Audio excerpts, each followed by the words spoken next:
Well, I'm pretty excited. It's me, the Prez, Lawrence Presman. Teddy covers with us, and well, I'm going to hand the show right over to you, bro. You can do all the intros. I do want to talk about some of the videos coming up this week, but other than that. Yeah, exactly. Enough with the yip yap, Lawrence. Let's get into this week's episode of Meet the Experts. I'm Ted Savransky, a.k.a. Teddy Covers.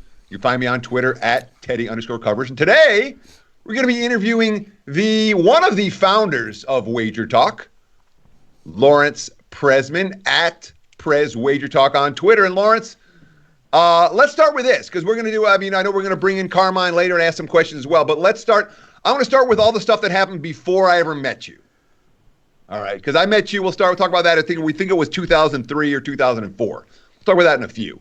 But before that, you were born in South Africa, and then you moved to Toronto as a kid. Tell me about your upbringing. Yeah, so long story short, after World War II, South Africans just wanted white people, so Jews were welcome. There was an incredible amount of Jewish people from Eastern Europe moving to South Africa, and I started my first 9 years there. I lived in Cape Town. Cape Town is the most beautiful city in the world, bar none, as far as, like, obviously you can find small islands in, Fiji, Cape Verde, Hawaii that, like, are more beautiful. But as far as, like, an actual city goes, the most stunning, magnificent, majestic place you've ever seen in your life, the best mountains on the planet, including one of the wonders of the world, Table Mountain, which I lived on that mountain. And then my dad got shot at in the middle of an uprising in 1978. There was actually an article about him. You know how you get an adrenaline rush? You could lift a car if your child's under it.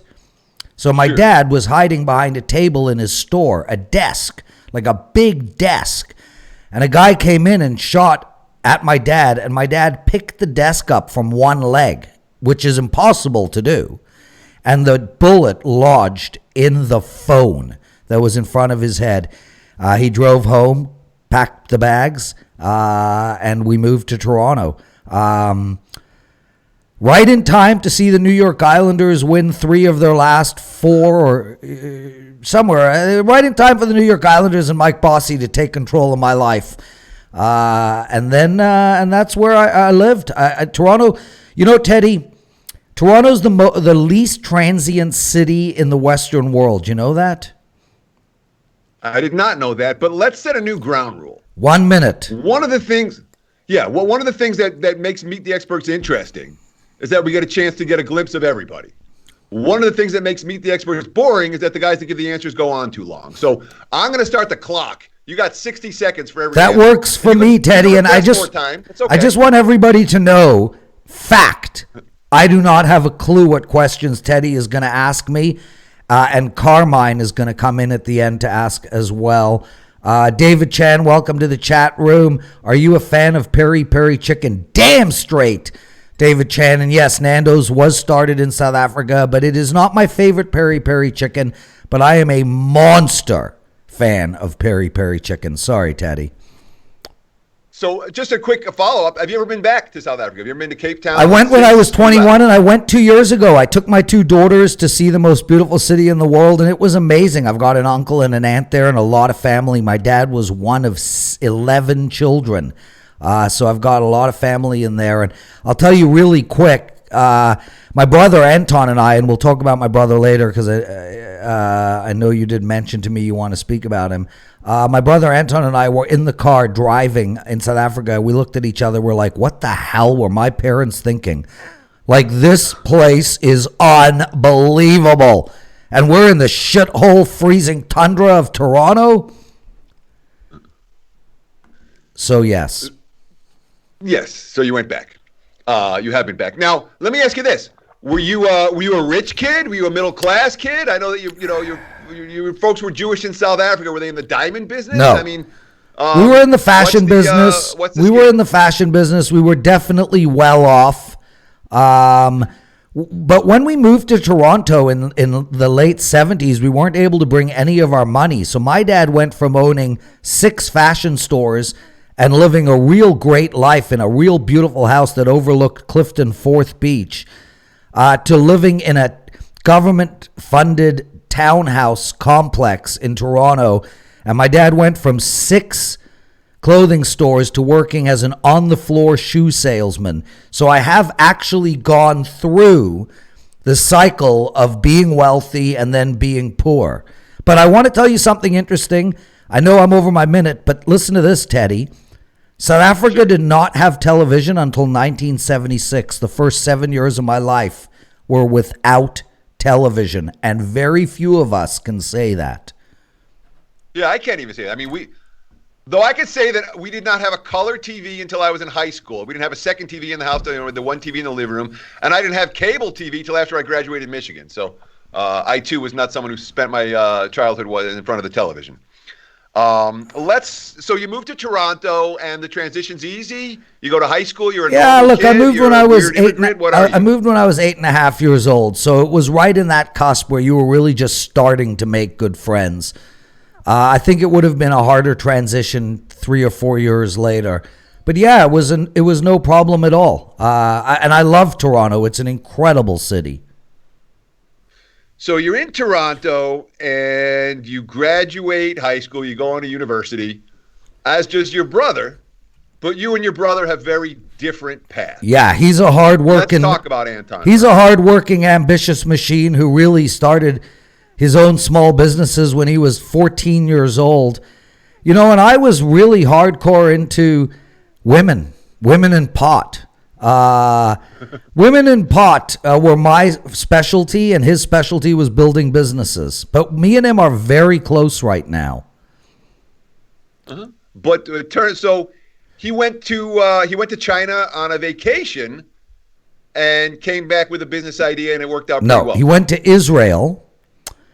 He went to Israel with his future partner Renan. They were on a kibbutz, and they were making these stockings filled with sawdust. They had grass seeds on the top, and then you watered the grass seeds and it grew, exactly like a chia pet. Came back, made a bunch to sell on Mother's Day. They ended up being called the Earth Buddy, and the business blew up. It's now a $9 billion company called Spin Master Toys. 25, 30 years later, it's on the Toronto Stock Exchange under the symbol TOY. And my brother is an incredibly wealthy man, but more importantly, an incredible man, generous and kind, nothing you would expect from a multi-billionaire.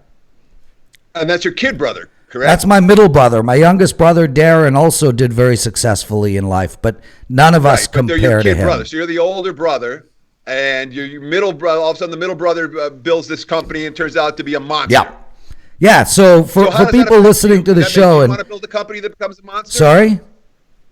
I said, so how does that affect? So your brother builds starts building a company, and right out of the gate, it's a monster. Yeah, it blew up fast. You're interested in girls. All of a sudden, you're like, hey, my brother's doing this.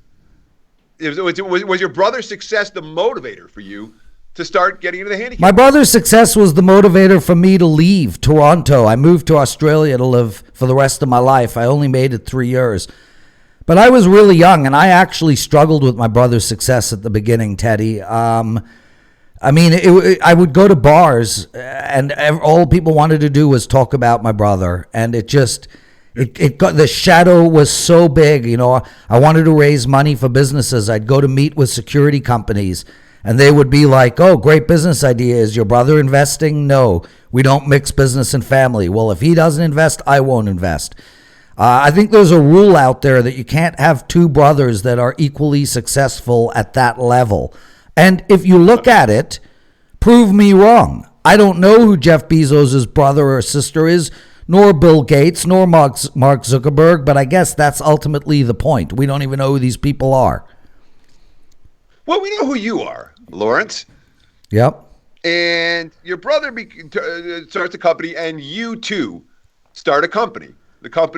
The first company that I met you, that you were running, was called Who to Bet On. Talk a little bit about the process of starting Who to Bet On, why you decided you wanted to get into handicapping, and how you and how you initially built up that business. So, and I'll give you 2 minutes. Yeah, so 1997, I'm just a regular guy doing regular work in Sydney, Australia. I moved back to Toronto. I get a job. I lasted 20 days. I couldn't handle it at all. And then I decided I needed to get what? Where'd you work for 20 days? What kind of job? It was the same job I worked for 3 years in Sydney, Australia. I was selling telemarketing services for call centers. So I was the sales guy. But I hated it, and I wanted to do something by myself. So at the time, e-commerce was very shunned upon by the general public. Nobody wanted to put their credit cards into into their computer. So I actually came up with an idea, because adult porn was the biggest thing on the internet. So I came up with an idea where I approached the 10 largest porn companies in the world, and I bought their username and passwords on consignment. I then printed their username and passwords on cards, and I sold those cards to adult shops and variety stores. So people would pay $10, they'd buy the card, they'd go home, they'd scratch the back off, type their username and password into a porn site, and then they had porn for a week without ever giving their personal information away. Went bankrupt 11 months later. Playboy and Penthouse stole my idea. They put it down through their distribution channel, and that was the end of me. So then I was sitting there going, well, what's next? Met a guy named Frank Matthews. He was a handicapper. I was never in this industry and never made a sports bet in my life. Unlike you guys, I didn't bet at high school. I didn't bet in university, nothing. And I'm like, okay, Frank is a good handicapper, and I know how to work in marketing. So I started a website called Who to Bet On, and it took off, dude. It took off. And the interesting coincidence of it all was Don Best dominated the space at the time, but they weren't selling handicapping. I literally called Rick Alec every single day until eventually he let me buy real estate on Don Best and sell the handicappers through Don Best, and the site exploded. Started it with $12,000, sold it for $2 million in around 2007-ish. Sure. So let's talk about Who to Bet On. No, let's talk about actually. So because this is now where I meet you, where our paths intersect. You set up a conference, and I always give you a ton of credit for this. You're someone that's never afraid to make a cold call. You're never afraid to bug somebody who, even when they know that you're bugging them, you said like you were calling Rick Alec every day to get him to do business with you. And you decided that your, at the time, little website, Who to Bet On, was going to have a big conference in Vegas. And you set up a big conference at Bally's. Yeah. And I remember I went down there, I got Teddy, somehow. The best part of the conference was we gave a swag bag. And in the swag bag, which is how I met Marco, was a free lap dance at a strip joint. Do you remember that? So we all went to the strip joint after, and Marco was running around trying to like get people to, are you going to be using that? Can I have it? Can I have it? Marco like stacked up 10 of these things. Sure. He's an advantage player. Yeah, so that's how I met Marco D'Angelo, and that's how I met Rick Alec and you. Well, I met you. So after there was a morning session. There was, and I think you gave a speech. It was probably 10 o'clock. It ended I remember it ended at 11. And I went up afterwards to say hi, and you looked at me, and you said, hey, let's go up to my room and smoke a joint. And we smoked for the next 10 years. And I said, okay. I'm like, sounds like fun. All right, let's do it. It's a bit early for me, but I'll go with you. And I remember very distinctly, we went up to your room. You rolled 2 joints. You smoked the entire first one by yourself while I was watching you. And then you lit the second one and we shared it. That was nice of me. Was that your standard MO? Did you smoke 2 joints every day at 11 o'clock in the morning? What was the story? Oh, dude, I was smoking 10 to 12 a day for years and years. But I quit cold turkey, and it's been, God, I would say roughly 10 years I haven't had one. And I remember the week that you quit. Yeah. You know, I remember talking to you the week that you quit, because for you, I mean, it was a big lifestyle choice. You know, you were, not to say you were always in a cloud of smoke as someone that smokes myself, but you were always in a cloud of smoke. And then you stopped cold turkey. What made you decide to make that decision? Man, I was just hacking like a crazy lunatic, and ultimately, and Elliot will see, and all these young guys that come onto the chat room. By the way, welcome everybody. Thanks for joining us, David. And I am seeing some of the questions put up here, and I will answer them directly. But these young guys will see, man. You smoke pot when you're in your 20s, it gets you nice and high. You smoke pot when you're in your 40s, and it just makes you tired. Yeah, I remember you complaining. You're like, I can't even get high anymore. Just goes away. 3 joints at once. Yeah. So I give you credit because most of the people that I know that smoke pot daily still smoke pot daily. I don't know a whole lot of people that quit. So I give you credit for having the mental toughness to go through that.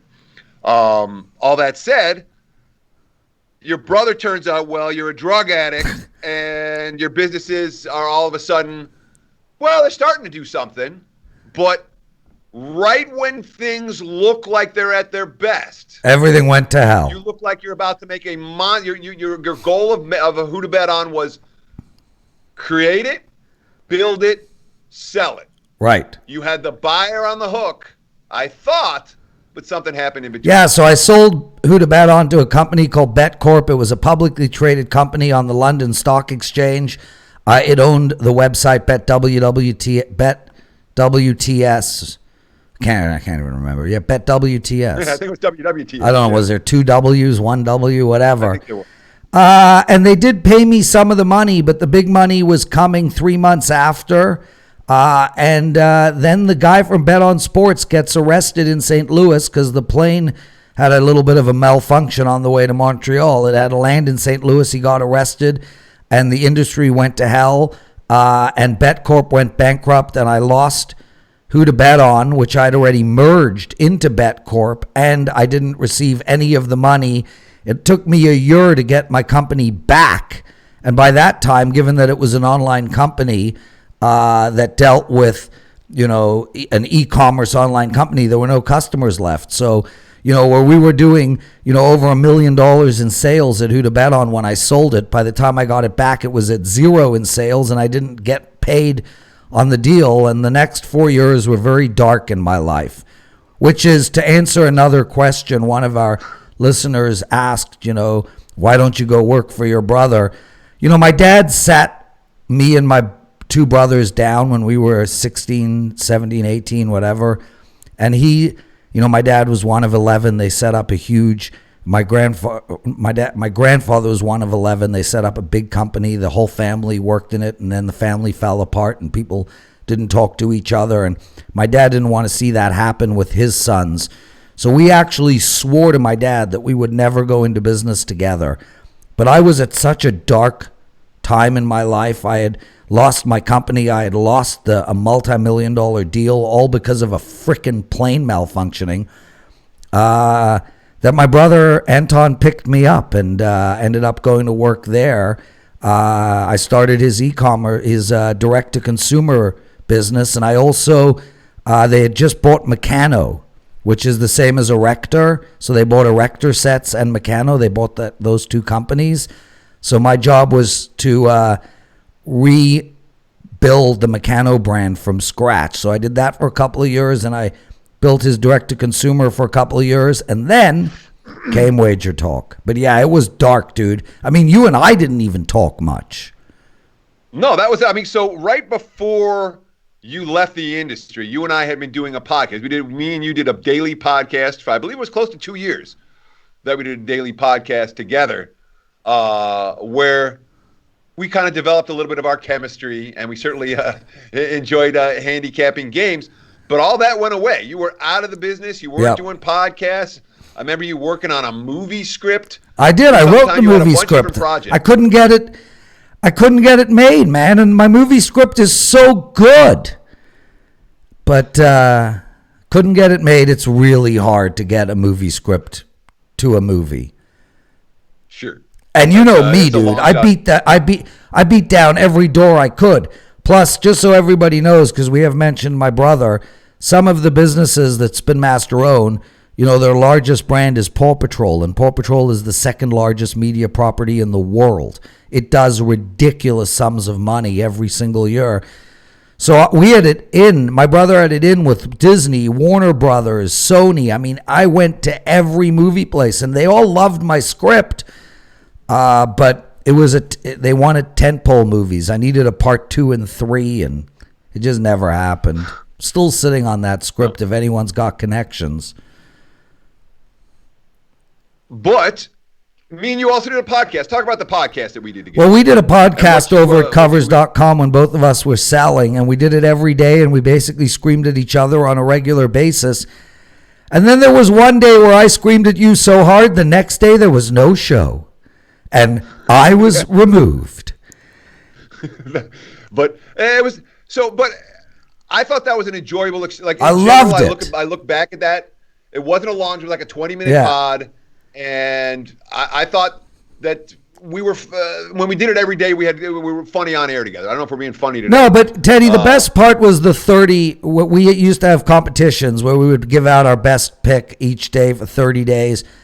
We're gonna resurrect that, dude. Me and you are gonna do that this fall, where we're gonna do a 10-minute show where we'll just give out a pick, and each of us will put up a couple of $100 or whatever, and winner will donate to charity, and we'll go head to head, and the listeners can get some free bets that we're actually making. So we're going to start that again this fall.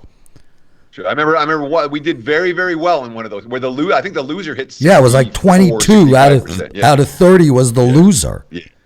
And it came down to the last day. You remember who won that competition? No, dude, I don't. I have no recollection. Yeah, I'm sure you don't.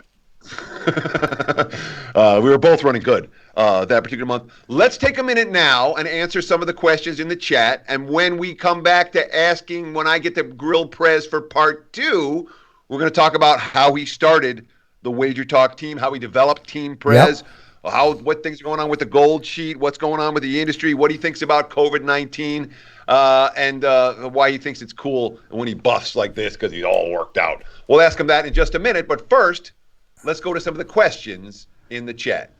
And that's all you, Prez.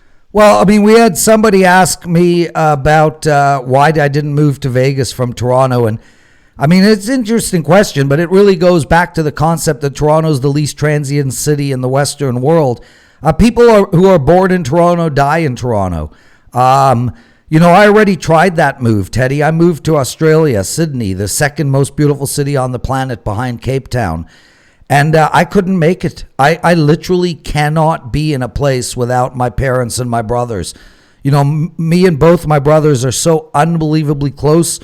I can't imagine life without them and my friends and whatnot. So moving to Vegas was absolutely not an option. And the other question, which I already addressed, was why don't I work for my brother? I did as a consultant for 4 years. But I'm happy not working for my brother, and it's actually better for my relationship with him. I mean, it's a company of thousands of staff, and man, it was shit being the owner's brother. Yeah, I would want to work with my brother. I love my brother, but I'm glad that he works where he works and I work where I work. Let's talk about the start of WagerTalk and the development of Team Prez, because you, as a handicapper, I've always known you to do NFL. I've always known you to do hockey, NHL, and those were your prime too. But what you did was you surrounded yourself with talent. Yep. And created a pretty impressive brand. Let's talk about it. Yeah, so WagerTalk first. I mean, long story short, I knew Marco D'Angelo, and I knew how unhappy he was at pregame where he was working. So I literally approached him and said, hey, Marco, you know, when I sold Who to Bet On, I actually was able to keep all the software. So I approached Marco and I said, you whine and bitch about how unhappy you are. I'll put your salary in the bank. Let's start our own website. And Marco was such a big time handicapper, Teddy. I mean, if you go back over the last 30 years, I mean, Marco has to be a top 20, top 30 all-time handicapper, like over his lifetime. So he was able to bring a lot of customers with him to WagerTalk, and Marco got really lucky. We were trying to figure out what name to call it. We were going to call it Who to Bet On, but somebody had released the name WagerTalk, which we were able to purchase for $2,000, which is like one of the best things I've ever done in my life, because that is an incredible name. And we launched WagerTalk, and Marco spoke to some of the other guys. And we were able to bring on Brian Leonard and Oskeim and and one after another. Tony Finn was always with me. He was there at the start. He was there at Who to Bet On. And we were able to put together WagerTalk, but this time we put it together the way we wanted to see handicapping, which is standardized pricing, lower pricing, low volume handicappers. When I owned Who to Bet On, I used to have a guy, Joe Gavazzi, working handicapping, and he was so good at what he did. He'd release 20 plays on a Saturday in college football, and I kid you not, there were days where he went 17-3. But that one day, always in November and always right before basketball was about to begin, he would lay a brick and go 3-17, and the customer base was destroyed. So we focused on low volume handicappers, standardized pricing, and really made this a very user-centric business. A year later, Johnny Detroit joined us, and that's ultimately when the site blew up. Teddy, I spoke about this with Rick Alec. We are nothing without Johnny. I mean, Marco and I, Marco literally is a handicapper. He's not involved in the day-to-day operations of WagerTalk. I handle most of the corporate stuff, buying Sports Memo, buying the Gold Sheet, handling payroll, which now Rick Alec does. But the business is run by Johnny, and I mean, Johnny was the catalyst to an explosion. And I mean, Teddy, 6-7 years later, we got to be top 3 in the world at what we do. Sure. One thing, look, when you approached me about Sports Memo, Sports Memo didn't have anyone at the time behind it who was driving the traffic. All right. We had the same group of handicappers that we'd had. But you were also lazy, dude. I mean, let's be honest. You didn't want to run Sports Memo. No, I wanted a handicap. Lazy is not the appropriate word. You're right, because you work your ass off. I chose to allocate my time elsewhere. Right. I felt I'm not a businessman. I'm a handicapper. We need a businessman to run this site. And lo and behold, Lawrence comes up and says, "Hey, that's Sports Memo. You guys got that for sale?" Next thing you know, we spent all summer negotiating about Sports Memo, and you ended up allowing the WagerTalk team to pull off the purchase. So you took a site that, and Sports Memo, it wasn't like Sports Memo's revenues were in the tank, but they weren't on a growth curve. Since you take over, Sports Memo's revenues are now on the same growth curve that WagerTalk's are. Yeah, but the amazing thing, honestly, was Aaron Renning was really the core handicapper at Sports Memo. Wonderful guy, great handicapper. And when we took the site over, we were really excited to merge his brand in with us, and he left to start his own thing. And he accounted for about 40% of all sales at Sports Memo. So once he left, we actually assumed the site would drop. We haven't skipped a beat. And yeah, you're right, dude. Sports Memo is growing. But Teddy, now's a great time to just tell everybody, over the next 2 months, Sports Memo is going to be radically different to what it is now. We have a ton going on at Sports Memo. We are re-looking at everything, the team, the pricing, the way we sell plays. We are going to make, right now, WagerTalk and Sports Memo are the same with different teams. We are now going to merge them apart. So where WagerTalk will remain what it is, Sports Memo is going to have some fundamental, foundational changes that will allow the two sites to have its own identity. David Chan, thank you for that wonderful comment. Go ahead, Teddy. So WagerTalk starts blowing up, goes from nothing to, as you said, you're probably one of the top 3 in the industry in a 5-year span. You buy Sports Memo, and then you buy Gold Sheet, which is an industry standard. Is the goal here to accumulate as many other handicapping properties you can? Or is this where it ends? No, I mean, listen, from an acquisition perspective, we're always looking and we're always interested. But what we're not interested in is really buying other handicapping companies. Now we're in a situation where the growth is going to be a lot more organic as opposed to acquiring companies. But we're also trying to round ourselves better than just a handicapping outfit.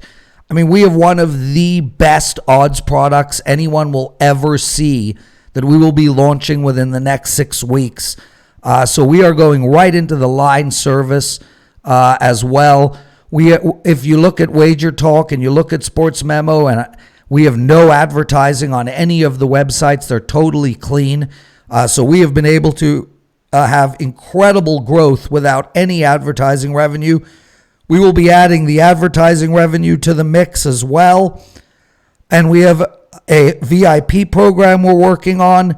We're restructuring how WagerBucks is going to be used. We're really looking to build WagerBucks as a gambling currency. So there's a lot of stuff and then we still have to roll up our sleeves and redo the gold sheet because, we only have owned the gold sheet for about 10 months and we only merged it in August. So with football season, we really had no time to put the gold sheet the way we want it to be. So that's a lot of that stuff is going on in the background. We have new websites being launched over the next couple of weeks. And we have a whole new video YouTube content program coming for this fall. Hey, Minty. Hey, Kyle. Hey, Viv.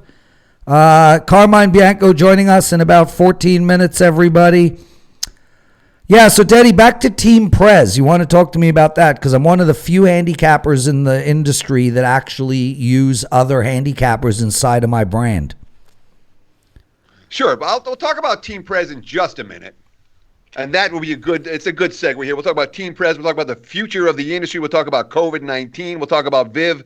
And we'll talk about the future for the Prez.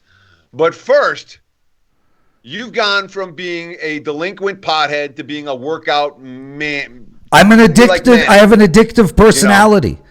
And it's funny, Teddy, because it was within days. Like when I stopped smoking pot, I thought to myself, hey, I'll drink wine. That'll get me to sleep. I hated it. So I'm like, this ain't working. So then, I ended up going to the gym. And now I can't stop. I mean, I just rode the Peloton just before this phone call, this interview. And right after the interview, I'm going to lift weights. I'm just addicted.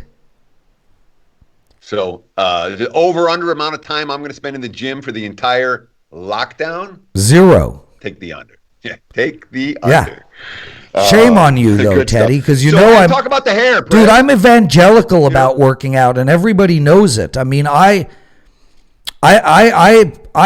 get mad at guys like people don't realize, but you're family to me. I mean, you are a dear, dear friend, and it pisses me off that you don't work out. I appreciate that. Look at you. Is that little roid rage we got? I mean, all this working out. Dude, do you know how I flex all the time? I was going through pictures of me as a kid. I should have brought them to put them up here. They were me when I was like 4 years old flexing. I was like, this is hilarious. Sure, that's the mentality you still have, best I can tell. Nothing. But, when you say you're an addictive personality, do you literally, let me ask you this.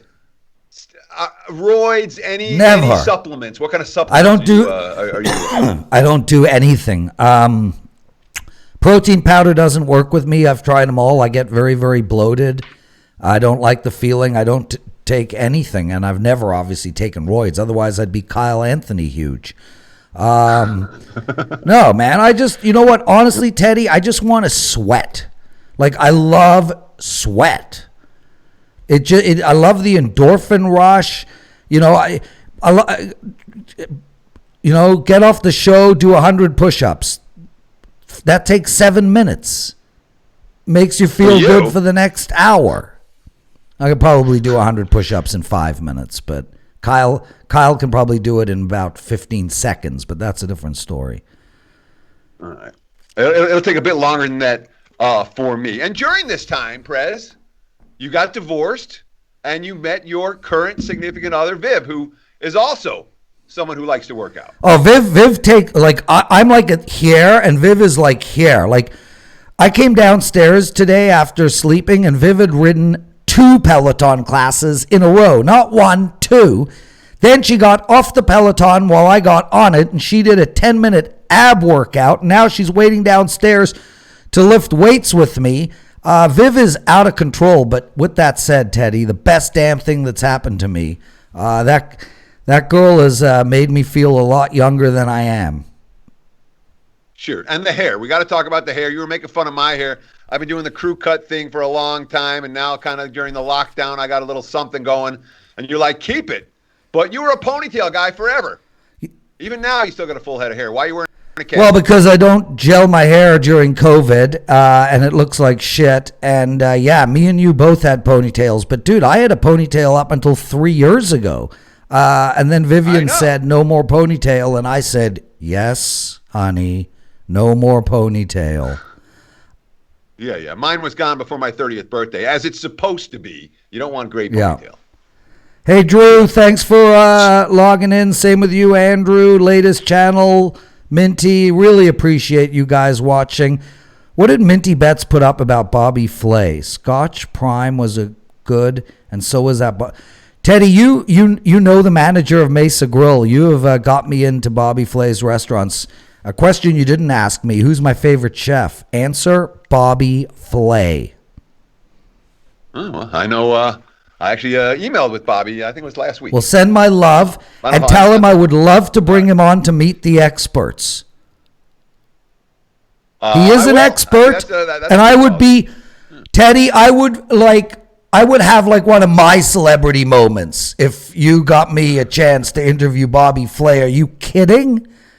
Well, so the funny thing with Bobby is that the guy you see on TV is the guy that you see. You know, he's kind of like very genuine. Me, with the personality, like when people meet us in real life, where like what we're doing on camera is not an act. And Bobby's the same way. He's real down to earth. Get him on this show, dude. Get him on the show. Get him on the show. All right, I'll work on that. I'll that'll be my my project for whatever. You work on that. I'll get you his contact. You know, I met Gordon Ramsay 2 years ago, and just to let you know that he is an incredible guy. Like, he is nothing like it. This much I do know, that the time you made me go out to that god-awful Gordon Ramsay restaurant, where was that? Yeah. Where Phoenician? Where was it? That was maybe the worst meal I ever had in Vegas. Not impressed with his restaurants, but he is a wonderful, wonderful guy. What's my favorite shoe brand, Scott? Mark Nason makes the best shoes for men, but man, you got to pull out your wallet for those. Go on, Teddy. All right. What, more questions? If you got more questions. No, go ahead, brother. We're gonna. All right. So right now we're sitting here in lockdown. All right. The lockdowns are easing. There is talk about sports starting. There are no official. Now, we had UFC this weekend. There will be, and we did surprise a remarkable amount of sales for UFC this weekend. Remarkable. But Johnny, Rick, and I were texting each other. We could not believe it. Drew, what's my Drew Martin? The main guys won. Drew Martin says, "What's my top stock pick?" In UFC on Saturday night. Hold on, Teddy. Drew asked a great question. Drew wanted to know what is my number one stock pick. Drew, to be honest with you, and I don't mean to be nepotistic here, for lack of a made-up better word, my brother's company is the best stock pick I have, and I've been buying for months now. This is a stock that was $60 a year ago, and now is down to $18. It was down to $10 3-4 weeks ago, and I've been buying all the way up. This company, it's TOY on the Toronto Stock Exchange. They're the fourth largest toy company in the world behind Hasbro, Mattel, and Lego, but they have the highest cash reserve out of any of the toy companies. That is a great stock to purchase. Beauty. Any more questions you want to answer, or should we talk about COVID-19? All right, so the first time you built your business up from nothing, it was worth $2 million. You sold it and you ended up getting nothing. The second time now you built this business up, and I'll tell you what, the trajectory lines for WagerTalk Sports Memo Gold Sheet, they blew me away in terms of like where we were compared to the rest of the industry and the growth curves and all that. I'm like, this company's really going to be worth something. This company might be worth 9 figures in a few years. Well, now we got COVID-19. Do you feel snake bit? Because now your company's not worth it. I feel lucky. In all seriousness, Teddy, I think it's going to be our competitors that's come out of COVID struggling more than we are. You and I are here doing a show. We had Ski on your and Drew's show at 1 p.m. today. We have Kyle and Minty and Carm and Drew and you and Rob Vino and, Buster just logged on. We are active. We are engaged. We are speaking with our clients all the time. And we're also, we're lucky enough to have a cash reserve where we had to lay some people off, but we were able to keep a core nucleus. And this time period has really given us an opportunity to, cross the T's and dot the I's. It's so hard to put up a new website when you're blowing up every day. It's so hard to redo our back end from a technological perspective when you're dealing with customers every day. It's so hard to build the line service when you're in the middle of, never ending sports. This has been a wonderful breather for us to really just lay a better foundation for the future. I am absolutely ecstatic over our future.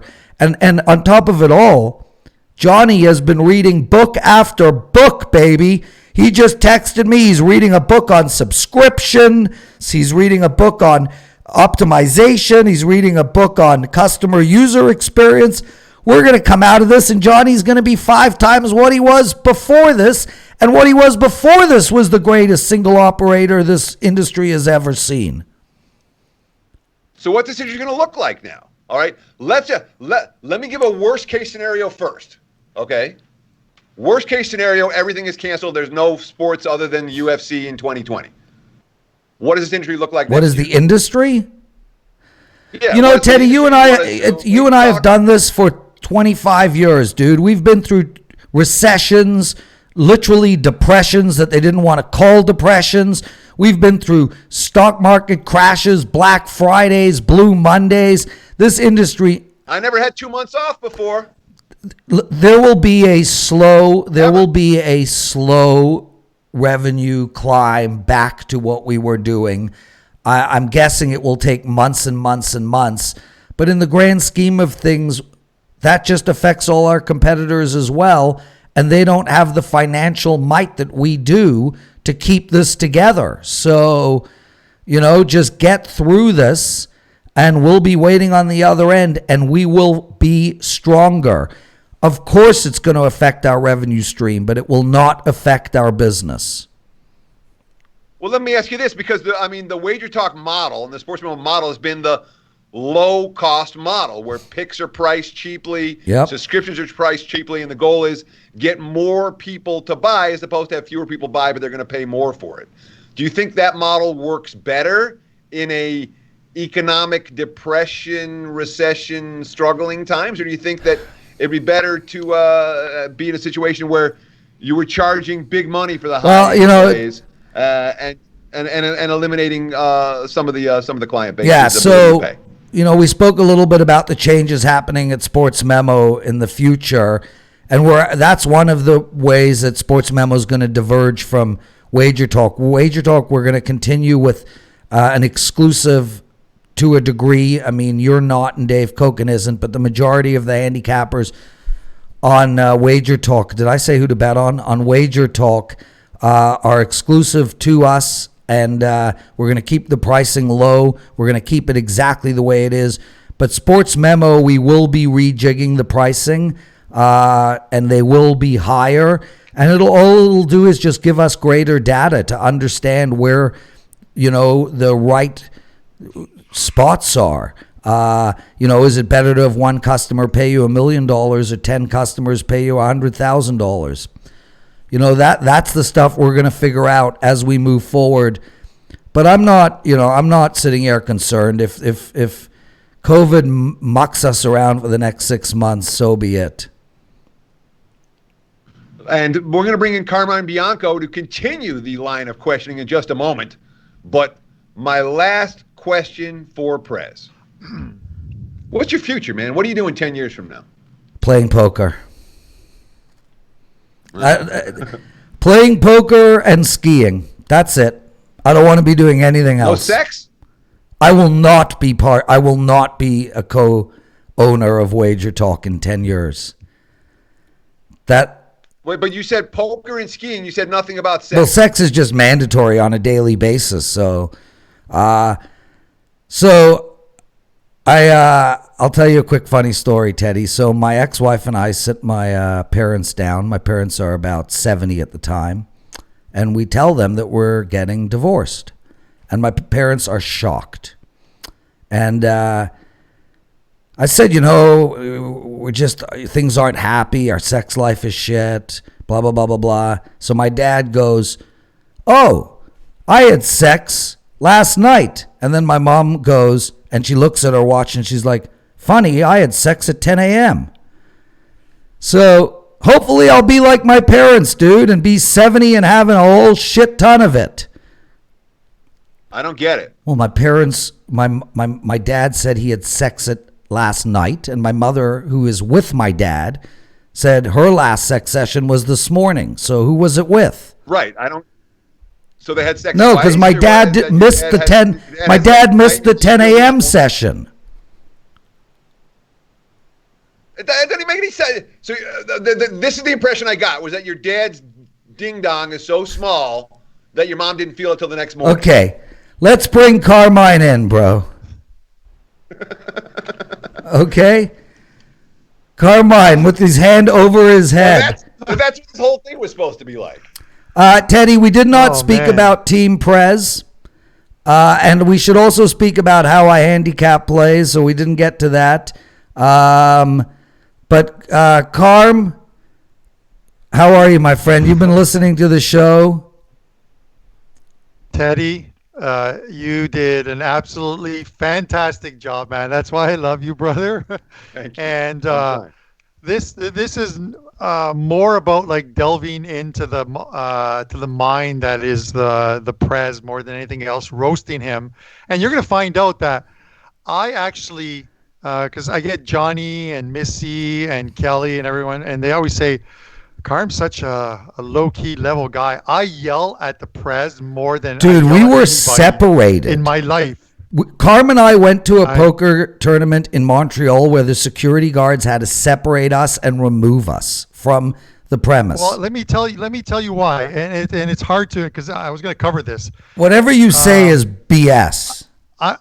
No, I'm one of those guys. I was playing a cash game, and I was absolutely ripping this cash game, making money. And the Prez sits down with his friend Brian, who had a question for the Prez, and I'll ask that one later because it's a really disgusting question. But anyways, Prez sits down and he sees that I'm feasting on this table. And what does he decide to do? There's a hand where I repopped it. Somebody had raised. I repopped it. Prez calls from like the button. Flop comes down and the guy bets. I repop it. Prez literally goes all in. I'm not really sure if he went all in, but he moved a good amount of his cash game chips into the pot. The other guy folds and he looks at me and goes, "Dude, I got it." And I'm like, "I don't know, man. I got a big hand." So I said to him, "Are you going to show me your hand if you fold? If I fold?" He said, Yeah. So I fold my cards face up. He mucks his hand. I had it, Carm. I just forgot to show you. Get over it. Yeah, I had the nut flush to a straight flush draw. Now, I'm accusing a guy. He went ballistic. Millions of angle shooting me in a 1-2 cash game for like $190, but I didn't care. I went at him, and meanwhile the waitress is bringing me like double scotches and stuff, and we were staying in the same room. It was a bad night. Talk to the guy. Was the night Donald Trump got elected? Yeah, it was. That was the night. So there's another one. But a quick thing, fact checked. We're going to fact check some of the stuff you guys talked about. Prez smoking a joint with Teddy in a room and Teddy having to wait for the second joint before he actually gets any of it. I can actually see that. I think that's true. Oh, I know that's true. Having a show canceled because Prez is yelling incessantly at you. That is true. Hold on, Carm. Johnny. Typh, I see your message, and absolutely hook me up on private Twitter, and I'm more than happy to send you my script. Go ahead, Carm. Yeah. Sweet. Johnny joining WagerTalk, a game changer. True. Marco, collecting tickets for lap dances. I got to call false on that one. That doesn't seem. Well, then right you to do me. not know Marco. Yeah, Yeah. you weren't there. That is as true as it gets. It has to be a younger version of Marco because he won't leave the poker It table. was a younger version of Marco. It was freaking 18 years ago. And he's at the strip But club. he hadn't lost or gained any weight since then. It was the same Marco. All right. With that said, and I'm going to start it with this. This is me being nice to the Prez, okay? Lawrence is definitely, like, to me, to me as a person, thinking about my family members, work members, and everything else, Lawrence has to be at the top of the list of guys who are willing to help out his friends, his family, his employees, and I think anyone at WagerTalk will tell you to the best of his ability, he's always going to go out and try and help those people out. And I think that's... Is this a softball question? There is no question, No, but Teddy, I mean, you know this too. I got an aggressive, abrasive personality, and you know how kind I am. So come on, man. I'm not, Bob. It's just the guy's got 8 minutes left. Dude, we could go all day. I don't care. No. That was just a prelude. So with that said, here we go. On a scale of 1 to 10, okay, how anal retentive are you? And by that, I'm just going to give an example.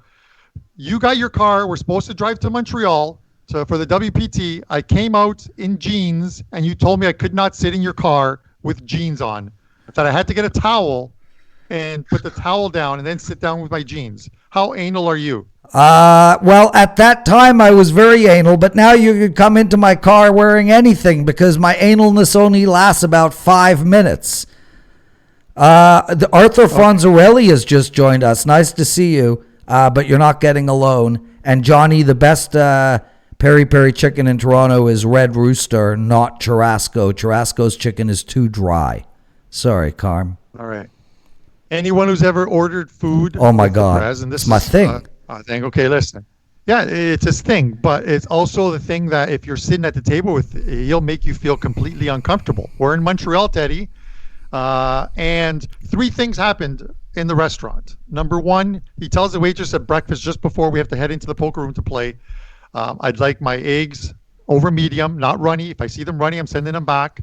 I want brown toast, completely buttered. Before you bring my pancake, don't bring it out. I will wave at you when I want the chef to start making my pancake because I want it arriving warm. So she's looking at us like we're completely, for lack of a better word, nuts. Giant pains in the ass. Yeah, whatever. So there's number 1. Number 2, he walks into the where WagerTalk family gets together for dinner. His steak arrives. He doesn't like it. He's looking for the waitress. She doesn't come back. This is at Voodoo Lounge, okay? And he picks up his steak and walks into the kitchen and starts yelling at the kitchen staff about his steak. I take my food seriously, Carm. And you want to know why our customer service at WagerTalk is so damn good? Because I can't put up with bad customer service.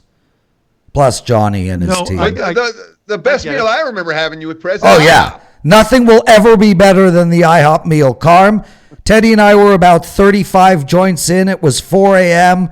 We went to IHOP and we had pancakes this big. Oh, my God. That was all you could eat. So, Teddy, I'm sure you've come across this. So, Prez sometimes will take he'll just basically invade your personal space because it's now his personal space. And a perfect example of this is, again, in Montreal, he decides to come to the World Poker Tour in Montreal, and he's like, I need a hotel room. I go, well, I've got a room with a bed, and it's got the couch pulls out into another bed. We arrive, check in, he goes in the room, and he walks into the bedroom, which is the bedroom, drops his stuff down, closes the door, and says, I'm taking a nap until 10 o'clock, don't bother me. That's my bedroom. I had to sleep on that stupid pull-out couch that has the little bar in the middle, and I was so sour. But that's nothing. I'm going to tell you what Prez really does.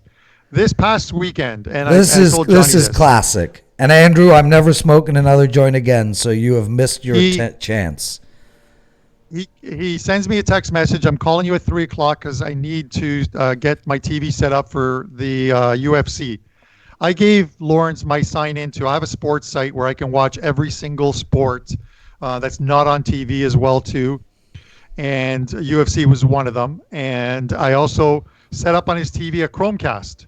So all he has to do is log into his computer, cast it to his TV, and he's watching UFC, and he doesn't have to pay the pay-per-view fee. Calls me at 3:00. He says, I just moved it from one TV to the other Chromecast. It's not finding it. I'm like, what do you mean it's not finding it? Where'd you plug it into? I plugged it into HDMI 1.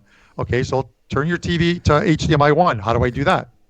It's on your remote. Okay, Carm, so you got in your car, you drove over. No. Hold on, I'm getting there. So then I said, okay, unplug your TV box and plug it into there. Maybe your HDMI is not working. He does that, and then he starts to yell. My TV's no longer working. Nothing's working. Viv's in the house, and she's taking fire from from the tower house. She's yelling. He's yelling. I'm like, okay, this is not good.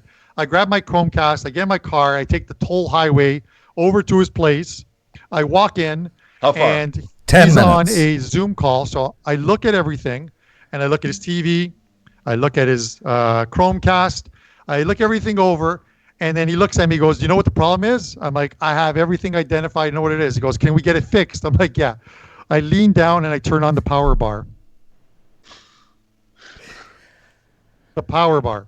Yeah. The power bar that everything is that connected to, it was off. So he's blaming technology, and it's the power bar. I consider the power bar technology. Yeah. So I was like, He literally just walked out. Yeah. How far is that drive, Carmine? It's a good. Shut up! Probably. Teddy, it's 2 miles. It's not 2 miles. It's less than 2 miles. You could walk. Okay. Let me ask you this. Okay, going back to, because Teddy asked you about your upbringing. You actually traveled the world during university, and you were a master debater. Yes. Okay. That's not a joke. I was. I came 5th in the world championships in debating.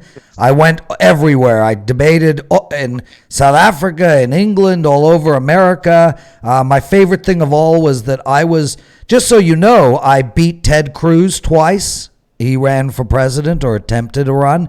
I beat Justin Trudeau. He is the prime minister. Yeah, I traveled all over the world as a debater. Those were incredible times of my life, but not nearly as good as when I traveled 64 Grateful Dead shows.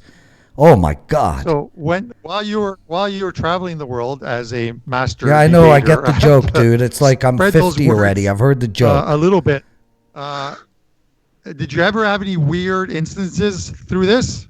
And that'll lead me to my next question. I don't even know the answer to that. I mean, everything was weird. Okay. I was the only long-haired, drug-smoking hippie on. What is the most extreme thing a female debater has done to throw you off and win a debate? Oh, she kept me up all night with her mouth. And then we walked in, and I had no sleep, and I still kicked her ass. But that is true. And Choof was the recipient. My debating partner, Paul, this girl, Marika, and her friend, they came up with a plan to keep us up all night by continually pleasuring us. We walked in the next day and annihilated them. It was magnificent. Yeah. That plan makes no sense because they have to stay up all night too. And now you know why we annihilated them. What the topic was, Teddy? Teddy, you know what the topic was? Resolved. No, it was women's rights. Yes. Okay. So what did I don't even remember what I argued, but anyway. Were you the pro or the con? Dude, I can argue anything. That's what I do. Okay, before I throw it back to Teddy, I have one other thing for you, okay? Because I have to roast you on this. We decided to enter the Super Contest last year as. So did Teddy and I. Yeah. We got absolutely annihilated. Do you want to share with the people here watching this why we lost? Your fault. You listened to me. Yeah, I listened to you. Exactly. You had quite possibly one of the best second halves and playoffs at WagerTalk that I've seen anyone have. But man, those first 6 weeks were a nightmare. Yeah, because you're in love with the Atlanta Yeah, Falcons. okay, I'm over it now. Andrew McGinnis just wrote, I should be careful, my girlfriend is listening. Andrew, my girlfriend knows all these stories. She's the best. She supports me. So all is good, but thank you for having my back. And by the way, Carm, Teddy and I stunk it up too in the Westgate contest, and he made the exact same mistake you made. Listening to Prez. Correct. Yeah. Well, that's personally it. Other than the Prez, he loves he knows his food. He's got a very good friend they're both. He's a friend of mine as well too. He's a very good chef up here. He's actually in the chat, Corey. But Prez also loves to accost any chef he runs into, like a Michelin star chef. We were down for dinner before a football game here, Toronto FC, the soccer team. And my wife was there, and we ran into at the restaurant Sue Lee, who is one of the top chefs, and Prez just wouldn't leave him alone. He's like, he just came over to say hi to but my he wife, taught me how to make she's a great steak, dude. I don't give a shit. I'm not trying to make friends with a stupid guy. I just want to pick his brains for everything I need to know and then shush him out the door. I don't care what he thinks of me. So what'd you learn about making a great steak? What? How do you make a great steak? Well, the key was the searing, Teddy. So you got to take a steak, and then you've got to you got to make sure you sear it in a frying pan. You got to make sure that there's no bumps in that frying pan. It has to be totally flat, and the steak needs to be padded down so that it is dry on both sides. Then you sear it for about 1:15 on each side, and that'll keep all the moisture in before you put it either in the oven or the barbecue. But the key is to pad that steak down so that, and it needs to be flat. Like even one or two little bumps on that frying pan is going to affect the sear substantially. So there you go. That was less interesting than I thought it was going to be. What? Yeah, it really was. And it's just about as interesting as it was that day. Oh, shut up, you bums. With Susur. But the last thing about Prez is, other than his poker game's gotten a hell of a lot better. Teddy knows. He was just when he lost, well, he's still miserable, but when he used to lose, before the man was miserable, he would question everyone on every call they made against him. But he had to lose. Back in the day, he lost all the time because he had to lose because he wasn't a good enough player, but he thought that he was. Now he's a better player. Now he's a better player than me. Yeah, he's better. It took a lot. Poker is a lot of practice, dude. And the interesting thing about poker is there are no layoffs. I mean, if you don't play poker for 6-8 months and then you go to a tournament, you're done. Like, this is a game of rhythm, and you need to continue to play it to feed off of that rhythm. But that's all I want to do, man. David Chan knows Sir Lee. His Singapore slaw for anybody living in Toronto, that's the single best dish in the city, period. 21 ingredient coleslaw, it would blow your mind.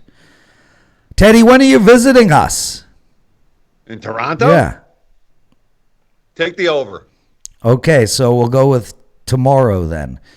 Okay, Team Prez, what else you want to know about? I'm in the country right now. I'm not going anywhere. I'm not going to sit in quarantine for 2 weeks so I can come visit you. Fair enough. So what do you want to know about with Team Prez, and how do I handicap? How do you handicap?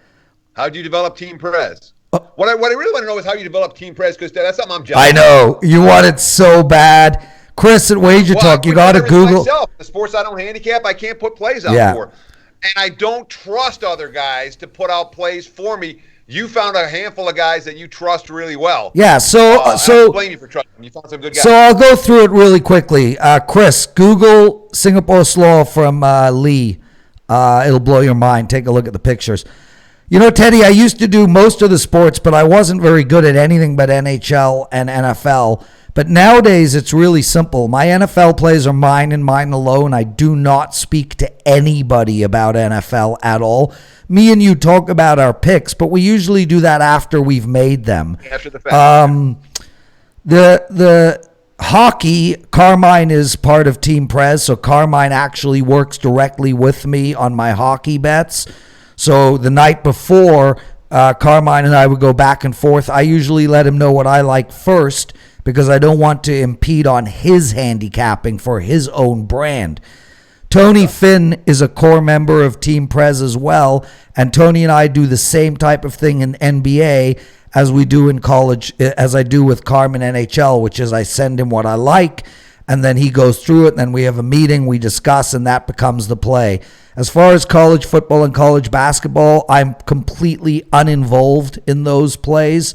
That's part of Team Prez. Tony Finn is sort of the manager of Team Prez, if you will, but he's not necessarily the guy that does all the picks. So with college football and college basketball, I am completely out of the loop. But I bet all my own plays. So if it's a play coming out of my brand, I am betting my money on it. But yeah, Teddy, I get why you're jealous. I mean, it makes life a hell of a lot easier. I don't even write my own analysis. I don't write my own sales pitches. I don't put the plays into the back end. I pretty much have a much easier time handicapping than you do. Sure. Well, that's why you have time to run a company. And when I was trying to run Sports Memo, I didn't have time to do it, and I couldn't get anything. I know it just wasn't my MO. So I give you credit for A, finding a Team Prez to work with, and B, knowing that you have good people you can work with. It allows you to put your efforts, allow you to do a lot more than just handicap. Because when you're handicapping and that's all you're doing, that's all you can do. Yeah, but with all that said, dude, it's hard for the people in Team Prez, and Carmine can tell you this. I mean, I'll send Carmine saying, hey, I like the Leafs and I like Boston, pick one, and he'll pick the wrong one, and I'll fucking lace into him. Which is completely wrong. As opposed to you picking the wrong one. Right. I mean, it's totally wrong on my part. Yeah, I think, Teddy, like for me, and Johnny, a few of the other ones know that the toughest thing it's not actually really tough. I always put up my card the night before. So I go through my games. So my plays will never be impacted by what the Prez's plays are. So the toughest thing for him is, and he will tell you this, is when I like a team who is playing against the Leafs. He is such a Leaf fan, and he finds it hard to put up a game against his team. I won't do it. And then I got Viv, the beautiful, lovely Viv, who she's fantastic, sending me messages, how could you take so-and-so against the Leafs? Because it's a great value spot. I like them to beat the Leafs, right? So it's one of the toughest things, but his plays will never impact mine because mine are always up first. Much, much easier in this business if you have no loyalty whatsoever. I could. Teddy, I have one team.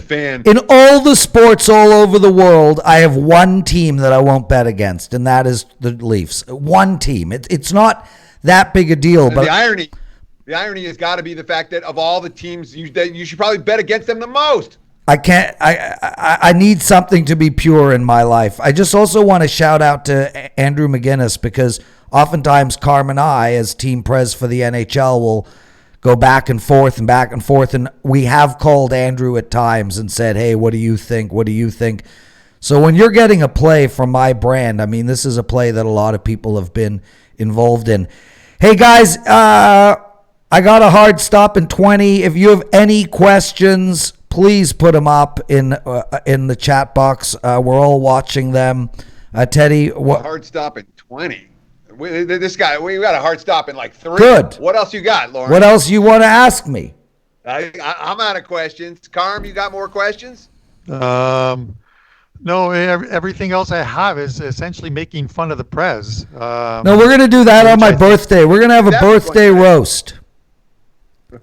Birthday roast sounds good.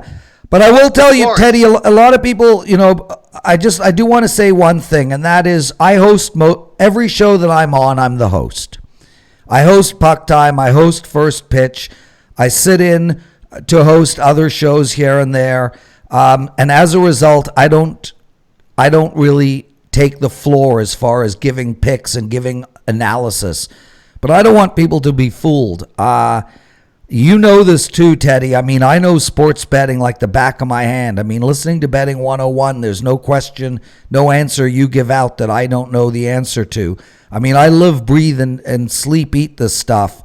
I just don't put myself in a position where I come on shows as an analyst and I really take apart games in depthly. So don't be fooled by the fact that I only host shows. I know this stuff, and I know this stuff super well. So what do you want to promote, Prez? I know that you do an NFL podcast as well, don't you? Yeah, well, this year you're going to be on it every week. It'll be me, you, and Ralph. It's called the NFL Presidential Address. The college football podcast, you complained to Johnny about me not knowing my shit because I don't. So I have been removed myself. So the college football will be probably hosted by somebody else. But tomorrow's show, we have a new show starting at 3 p.m. Eastern tomorrow. It's with me again as the host and Matt Joseph and Ralph Michaels. It'll be every Tuesday till the end of the summer, and we'll be taking apart the NFL season. Tomorrow we're doing the NFC East. We'll be discussing any potential MVP candidates. We'll be discussing win-loss totals. We'll be discussing the odds to win the division, the conference, the scheduling, et cetera, for the NFC East. That'll be tomorrow at 3 p.m. Eastern. And, of course, at 1 p.m. Eastern tomorrow, we have Drew, Rob Vino, and Ralph Michaels Talk College Football, where they take a look at 3 games, 3 teams in depth. I don't know which 3 they're going to be. And then That's a good show. Well, I encourage, if you guys haven't watched that yet, check it out. That with Vino. Oh, it's unbelievable. And Ralph talking college football. It's a show worth watching. And it's crazy. Lawrence, any final words for folks out there who are just getting to know you for the first time or who know you already and are already sick of you? Yeah, listen, I mean, my final words, and I'm doing this show with 2 incredibly name of your restaurant chef. Oh, if I owned a restaurant, what would it be called? It'd be called the G Spot, and it would have no address, and the slogan would be, if you can't find it, you can't come. But that's not a joke. That's literally what my restaurant would be called. Like, how is that not a great name? You got to have an address, dude. Well, you get an address automatically from the government. But I like my slogan. You don't like my slogan? It was funny in high school, yes. I'm still in high school, Teddy. And this guy who's posting named Chef Corey, I would hire him to be the head chef of my restaurant. He's ridiculous. And he is my personal chef consultant. I speak to him every single day. And by the way, Corey, I'm making honey and garlic chicken tonight. So 6 cloves of garlic, half a cup of honey, salt, sugar, 1 teaspoon of soy. Stop. What? The recipe can't go on. You're allowed to say. Okay, what's my favorite Pink Floyd song, Abel? That's super easy. The funny thing is, and I was speaking to Vivian about this yesterday. Teddy, bugger off.